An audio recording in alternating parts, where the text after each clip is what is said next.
Io vi parlo davanti il mare, davanti l'oceano, in Normandia, in Francia dunque, e non davanti la laguna di Venezia, e pertanto è di Venezia che vorrei parlarvi, perché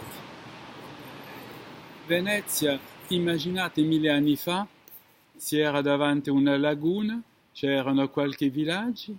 Chi avrebbe immaginato a quel momento che sarebbe possibile di costruire lì la piattaforma del commercio internazionale? Tutti gli esperti avrebbero detto: ma no, che idea, non è possibile, e avrebbero dato tante buone ragioni geografiche, geologiche, economiche per spiegare che non si poteva, anche ragioni strategiche, non si poteva fare una piattaforma del commercio internazionale davanti in una laguna che dà su un mare che è facile bloccare con qualche nave all'estremità dell'Adriatico.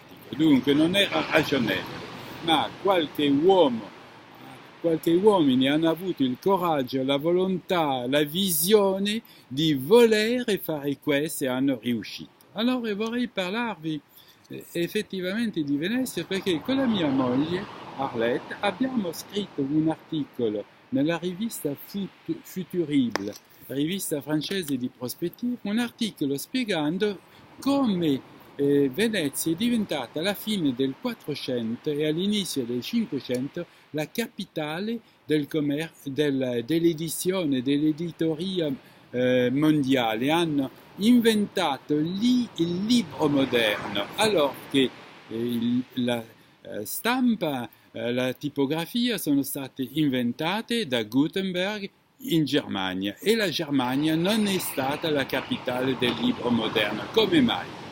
Allora, questo semplicemente perché bisognava per riunire 4 condizioni. Venezia era la città la più cosmopolita del mondo in quel momento, ossia Venezia attirava gli stranieri, non aveva paura dei stranieri, capiva che gli stranieri portavano la loro differenza, le loro competenze, e che questo è un tesoro. Secondo, Venezia era lo Stato che garantiva la più grande libertà di pensiero. Si poteva avere qualsiasi religione, pensare quel che si voleva, si poteva non avere religione, e la creatività è basata sulla libertà del pensiero.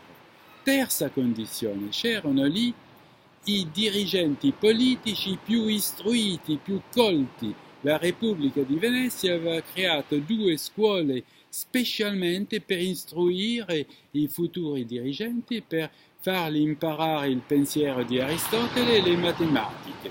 Ecco. E quarta condizione che riempiva Venezia era lo Stato lo meno corrotto di tutta l'Europa. Allora queste 4 condizioni hanno attirato delle persone, dei specialisti di tutti i domini, e in particolare è venuto a Venezia un uomo che non era veneziano, era nato vicino a Roma, che non era imprenditore, era professore di latino greco e si chiamava Aldo Manuzio.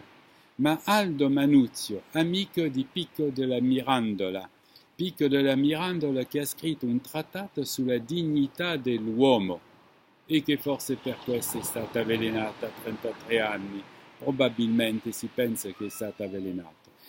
Aldo Manuzio ha deciso che bisognava, per liberare le teste, il pensiero degli europei dal dogmatismo medievale, fare leggere Aristotele e i grandi autori dell'antichità.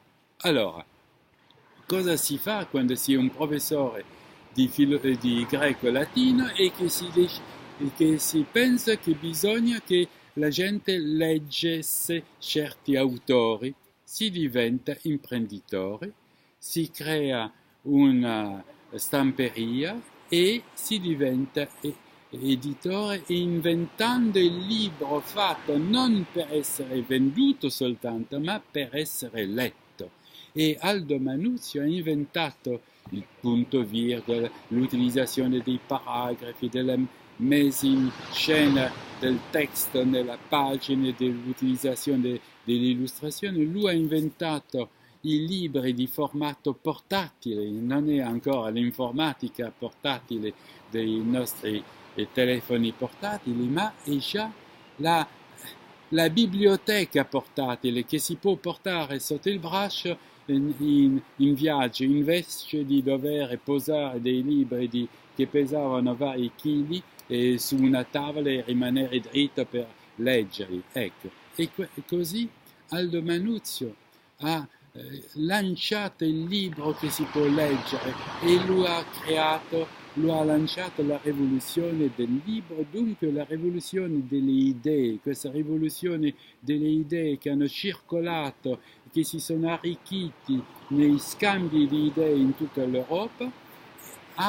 Questo ha permesso la rivoluzione filosofica del Settecento e dopo la rivoluzione scientifica, tecnologica, industriale, la rivoluzione politica che ha creato la democrazia che non è mai completamente realizzata, ma che si deve difendere perché è un ideale. E tutto questo è il risultato di questo periodo di libertà di pensieri che ha permesso di riunire degli uomini di grande talento come Aldo Manuzio, che ha collaborato con vari mestieri naturalmente, con filosofi, con tecnici, con si direbbe oggi dei specialisti del design, i calligrafi che hanno creato dei caratteri facili e piacevoli a leggere. Ecco,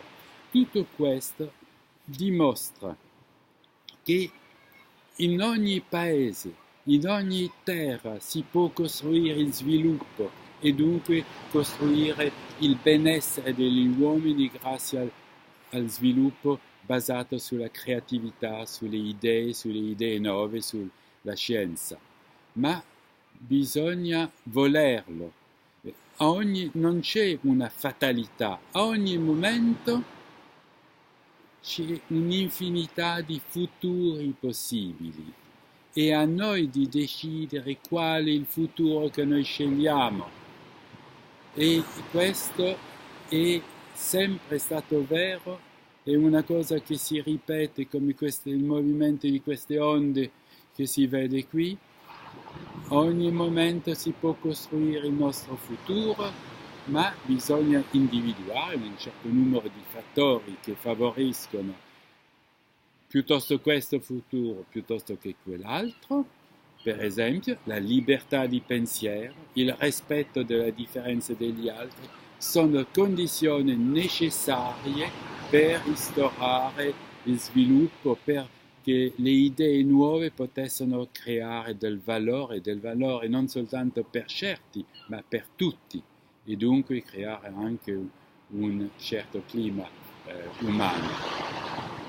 Bisogna volere, perché se si individuisce questi fattori, noi abbiamo la possibilità e il dovere di agire su questi fattori per orientare il presente verso questo futuro, un futuro possibile, un futuro degno dei nostri valori e non un futuro orribile. Futuribile può essere anche futuro orribile, ma a noi di scegliere, a noi di prendere la decisione di assumere nostra responsabilità, come 1000 anni fa i veneziani hanno preso la loro responsabilità e hanno fondato la Serenissima, come 500 anni fa degli uomini che venivano da tutto il mondo si sono riuniti a Venezia e hanno creato la rivoluzione del libro.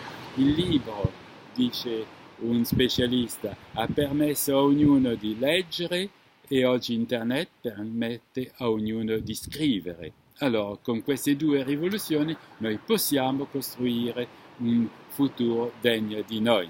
Allora, a noi bisogna passare all'atto.